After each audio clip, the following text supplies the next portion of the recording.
Well, my take on this is time for the president to go big, force the Republicans to say no to a big jobs bill that would actually put millions of people back to work. Nia-Malika Henderson covers politics for the Washington Post. She's been on the road with Governor Romney. The economy, the economy is $15 trillion in this country.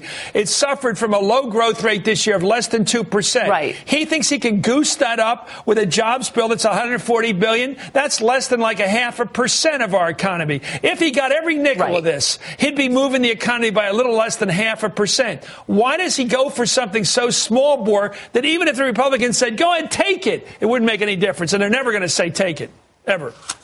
Let me go over to Nia with this. Well, do you have any way to analyze this thinking, this small board thinking? I think the problem is if he goes big, he's going to be easily framed as a big spending liberal. What's wrong with that? He is a liberal. Because he needed to spend big. And they're going to look at they're going to talk about the stimulus bill. You can't hide who you are. $800 billion stimulus bill. But they're going to go after the stimulus bill anyway. That didn't quite work. And I think that's what he's. But I also think he has never been the big, full loaf guy. He's always been the half a loaf. You're saying, half a loaf, less than 1/2 of 1%. Okay, here's my problem. There is a stimulus bill that's on the record. There is a health care bill that's on the record. There is an auto rescue plan that's on the record. The question now is whether you sell it and believe in it and move on. Everybody watching this show knows why there's no bipartisanship, because you got Darth Vader on the Senate side, Mitch McConnell, whose only goal is to destroy the guy. And the other side, you got Don Knotts, Mr. Nervous Nelly over there, who's either crying or shaking in his boots, who never does anything because he's got a party of wild men and wild women behind him, the Tea Party types he wouldn't want to have supper with tonight.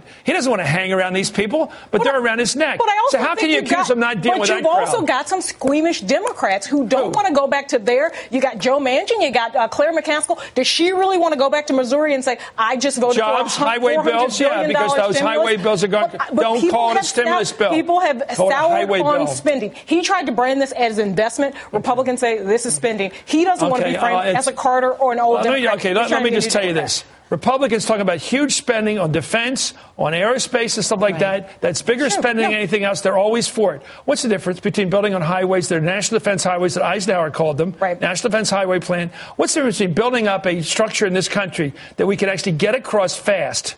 Eisenhower would say it was a defensive move. It was part of our country's defense system. There is some support. There is some support for this. The numbers show that people generally want this stuff to happen, but he just doesn't have the horses in the Senate, in the Congress to make it happen. I think you got to believe in what you do, and if you believe in what you do, the public might buy it. If you don't believe in what you do, they'll never buy it. Anyway, here the president.